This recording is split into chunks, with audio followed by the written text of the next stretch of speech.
મુખ્યમંત્રી ભૂપેન્દ્રભાઈ પટેલે ગાંધીનગર ખાતે 23મી ગ્લોબલ કેસ્ટર કોન્ફરન્સ 2025નો શુભારંભ ઉદ્યોગ મંત્રી શ્રી બળવંતસિંહ રાજપૂતની પ્રેરક ઉપસ્થિતિમાં કરાવ્યો હતો.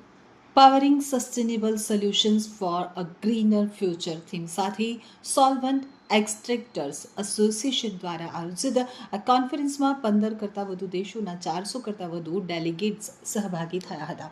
કોન્ફરન્સમાં મુખ્યમંત્રી શ્રીના હસ્તે સારી કૃષિ પદ્ધતિઓ દ્વારા એરંડા બીજમાં સતત ઉચ્ચ ઉત્પાદકતા માટે 4 ખેડૂતોને શ્રી વિઠ્ઠલભાઈ જી ઉદેશી કેસ્ટર ઇનોવેશન એવોર્ડ તેમજ વર્ષ 2024 માટે સૌથી વધુ કેસ્ટર ઓઇલ નિકાસ, સૌથી વધુ કેસ્ટર ડેરિવેટિવ્સ નિકાસ તથા ભારતમાંથી સૌથી વધુ કેસ્ટર ઓઇલ આયાત કરનાર અન્ય દેશના ઉદ્યોગકારોને એવોર્ડ્સ એનાયત કરવામાં આવ્યા હતા.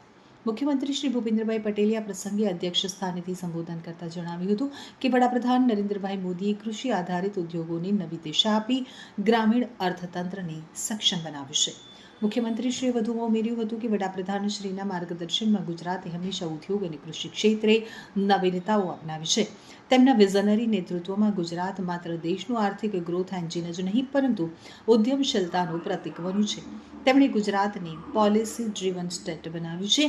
તેના પરિણામે કૃષિ અને ઉદ્યોગ એકસાથે પ્રગતિ કરી રહ્યા છે. મુખ્યમંત્રીશ્રીએ આ કોન્ફરન્સને એરંડા ઉદ્યોગ સાથે સંકળાયેલા ખેડૂતો અને ઉદ્યોગોના વ્યાપક હિતમાં આ ક્ષેત્રને વધુ સારી રીતે વિકાસ થાય તે માટેનું યોગ્ય પ્લેટફોર્મ ગણાવ્યું હતું.